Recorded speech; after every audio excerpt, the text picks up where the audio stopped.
Il l'a payée pour faire semblant d'être sa fiancée. Mais il ne savait pas que ce mensonge allait lui coûter bien plus que de l'argent. Abonne-toi maintenant, parce que tu ne veux pas rater comment leur faux amour est devenu réel. Lagos. Un matin chaud et bruyant comme toujours. Les klaxons, les vendeurs de rue, la foule.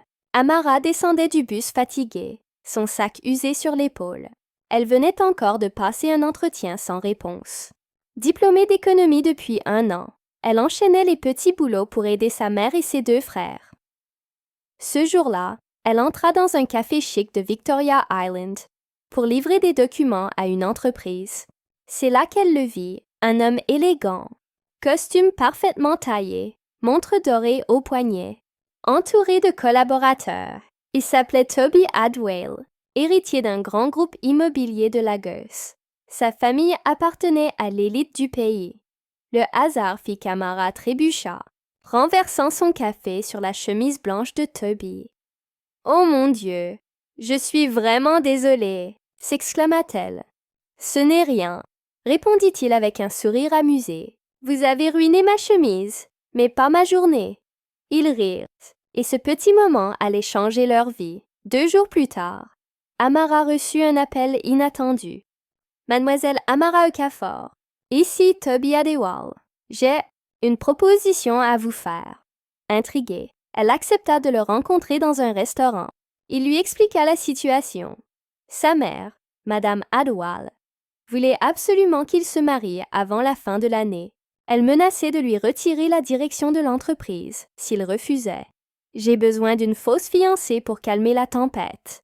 Juste quelques mois, vous jouez le rôle, je vous paie, et ensuite, nous disparaissons chacun de notre côté. » Amara resta bouche bée. « Pourquoi moi ?» demanda-t-elle. « Parce que vous êtes différente, naturelle. Et surtout, ma mère ne soupçonnera jamais que c'est un contrat. » Après une nuit de réflexion, Amara accepta. Le contrat stipulait qu'elle recevrait l'équivalent d'1 an de salaire confortable, à condition de jouer le rôle à la perfection. Ils firent semblant d'être un couple parfait. Dîner de famille, apparition publique, publication sur Instagram. Toby la présenta comme la femme de sa vie. Au début, Amara jouait le jeu sans émotion, mais peu à peu, elle découvrit un autre Toby, drôle, généreux, fatigué des apparences et du poids de la richesse. Un soir, après un dîner officiel, ils se retrouvèrent seuls sur la terrasse de la villa familiale. « Tu ne souris jamais sincèrement quand tu es avec eux, » dit Amara doucement. « Parce qu'ils ne voient pas le vrai moi, » répondit-il. Elle le regarda, et pour la première fois, son cœur battit plus fort qu'il ne fallait. Les semaines passaient, et les gestes faux devenaient vrais.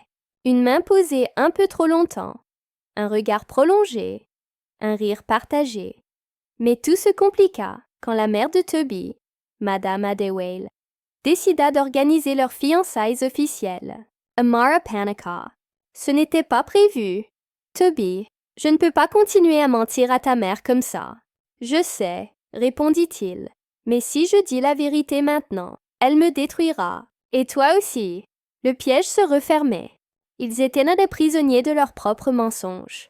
Le jour de la cérémonie, tout Lagos était invité.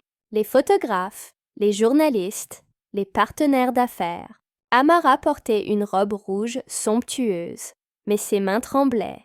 Alors qu'on annonçait leurs fiançailles, un homme surgit dans la salle.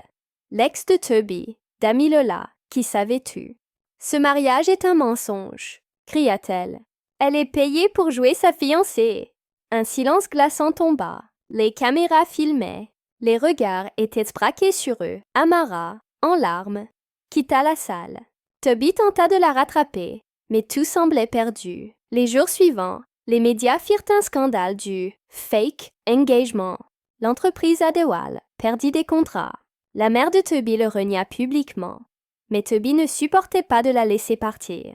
Il retrouva Amara dans le quartier modeste où elle vivait. « Tout a commencé comme un mensonge, mais c'est devenu la seule chose vraie dans ma vie, » dit-il. « Je t'aime, Amara. Pas pour le contrat, pas pour le rôle, pour toi. » Elle le regarda longtemps, les yeux pleins de larmes. Et si on recommençait, mais cette fois sans mensonge? Il hocha la tête, lui prit la main, et pour la première fois, ils s'embrassèrent, pour de vrai. 1 an plus tard, Amara travaillait à la tête d'une fondation